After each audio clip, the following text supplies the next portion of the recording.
On the southwest coast of Africa, there's a country with amazing landscapes and a tough past. Angola, a land of contrasts, where the Atlantic Ocean kisses its shores and the vast savannas stretch endlessly. This is a place where history is etched into every corner, from the ancient rock art in the Chitundu Hulu caves to the remnants of powerful kingdoms that once ruled these lands.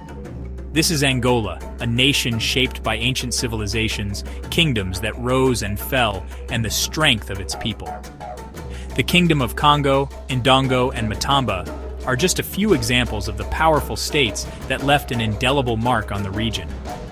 These kingdoms were not only centers of power, but also hubs of culture, trade, and innovation. From the big flatlands in the south to the green rainforest in the north, Angola has seen a lot of history. The diverse landscapes have witnessed the rise and fall of empires, the arrival of Portuguese explorers, and the struggles for independence. Each region tells its own story, from the arid Namib Desert to the lush rainforests of Cabinda. For many years, Angola has been a place where different cultures meet, and a land with lots of natural resources. The rich deposits of oil, diamonds, and minerals have attracted people from all over the world, creating a melting pot of cultures and traditions. The vibrant markets, bustling with activity, are a testament to the country's dynamic and resilient spirit. Its story is one of never giving up, facing tough times, and always trying to improve. The struggle for independence, which culminated in 1975, was a testament to the indomitable will of the Angolan people. Despite the challenges of civil war and economic hardship, the spirit of resilience and hope has always shone through. In this look at Angola's past, we'll travel through time, uncovering its rich history and learning about the things that have made this country what it is today. From the ancient rock carvings to the colonial architecture, every stone and artifact has a story to tell. The traditional dances, music, and festivals are a living testament to the country's rich cultural heritage. From the very first people who lived there to the challenges of today, Angola's story is a powerful one. The journey from ancient times to modernity is marked by resilience, innovation, and a deep connection to the land. The bustling city of Luanda, with its modern skyscrapers and vibrant nightlife, stands as a symbol of Angola's progress and potential. It's a story that should be told, understood, and remembered. The legacy of Angola is not just in its past, but in its present and future. By understanding its history, we can appreciate the journey of its people and the promise of what lies ahead. Join us as we explore the rich tapestry of Angola's heritage, a story of endurance, culture, and unyielding spirit. Long before Europeans arrived, the land we now call Angola was home to ancient communities. These communities were deeply connected to the land, living in harmony with nature, and developing unique cultures and traditions that have left a lasting impact on the region. The land was a mosaic of diverse ecosystems, from lush forests to arid deserts, each supporting different ways of life. The people who lived here adapted to their surroundings, creating societies that were as varied as the landscapes they inhabited. One of the earliest groups were the San people, hunters and gatherers who lived in southern Africa for thousands of years. The San were among the first inhabitants of this region, and their presence can be traced back over millennia. They were a nomadic people, moving with the seasons and the availability of resources. These nomadic groups left their mark with rock paintings, showing us a little about their beliefs and how they lived. The rock art found in caves and on cliff faces depicts scenes of everyday life, spiritual rituals, and the natural world. These paintings are not just art. They are a window into the past, offering insights into the San's way of life and their connection to the environment. The San people knew the land very well and were great at surviving in the harsh desert. They developed sophisticated techniques for finding water and food in an environment that could be unforgiving. Their knowledge of the land was passed down through generations, ensuring their survival in one of the toughest climates on Earth. They were skilled hunters and used their knowledge of the environment to find food. The San's hunting techniques were highly advanced, involving the use of bows and arrows, traps, and an intimate understanding of animal behavior. They hunted not just for sustenance, but also as a part of their cultural practices, which included rituals and ceremonies. Their rock art, often showing hunts, dances, and rituals, gives us a glimpse into their spiritual beliefs and how their society worked. These artworks reveal a rich tapestry of cultural practices, from communal hunts to elaborate dances that were performed to honor their ancestors and the spirits of the land. Even though there aren't many Sand people left today, their legacy lives on in their art, traditions, and connection to the land. The Sand's influence can still be seen in the cultural practices of modern-day communities in Angola, and their rock art continues to be a source of inspiration and knowledge. Their story reminds us that people have lived in Angola for a very long time. The history of the Sand people is a testament to human resilience and adaptability, and it serves as a reminder of the deep roots that connect us all to the land and to each other. Over time, new people and cultures came to Angola, each bringing their own unique traditions, languages, and ways of life. This rich tapestry of cultural diversity began to shape the region in profound ways. One of the most important groups were the Bantu speakers, who came from the north.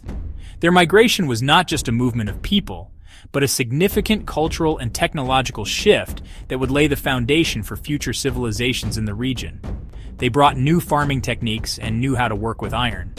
These innovations allowed them to cultivate the land more effectively and produce surplus food, which supported larger populations and led to the growth of settlements. These migrations led to powerful kingdoms. The Bantu people's ability to organize and govern large communities was instrumental in the formation of these early states. One of the biggest was the Kingdom of Congo, which became powerful in the 1300s. This kingdom was not only a political entity, but also a cultural and economic hub that influenced the entire region. Located in what is now northern Angola and parts of the Democratic Republic of Congo, the Kingdom of Congo was a well-organized kingdom. Its capital, Mbanza, Congo, was a bustling city, with impressive architecture and a vibrant marketplace. Its rulers controlled a large area, trade routes, and a strong army. The kingdom's strategic location allowed it to dominate regional trade, connecting the interior of Africa with coastal trading ports. The Kingdom of Congo was very influential, even talking with European countries and trading across the continent. This interaction with Europeans brought new goods, ideas, and sometimes conflicts, but it also placed Congo on the global map. We can still see its influence in the cultures, languages, and traditions of many Angolan communities. The legacy of the Kingdom of Congo lives on, a testament to its historical significance and enduring impact on the region. In the late 1400s, Portuguese explorers arrived in Angola. They wanted to explore and find new trade routes. The Portuguese met the Kingdom of Congo in 1483, and this started a complicated relationship. At first, they traded with each other. The Portuguese wanted ivory, copper, and other valuable things, while the Congolese wanted guns, cloth, and other European goods. But soon, the Portuguese wanted slaves, and this would change everything. The arrival of the Portuguese was a big turning point in Angolan history. It changed the country's social, political, and economic development for centuries. As more Portuguese came to Angola, they became more involved in the slave trade. Angola became a center for selling people, a terrible part of the nation's history.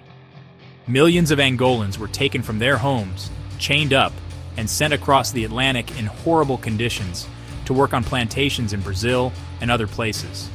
The slave trade hurt Angolan communities badly, separating families and changing traditional life. The effects of slavery are still felt in Angola today. The social and economic problems the nation faces are partly because of the terrible things that happened during the slave trade. In the 1900s, people in many African countries wanted freedom. Angola was no different. Inspired by other African nations, Angolans started to resist Portuguese rule. One of the most important leaders was Agostinho Neto, a poet, doctor, and inspiring leader who became the father of modern Angola.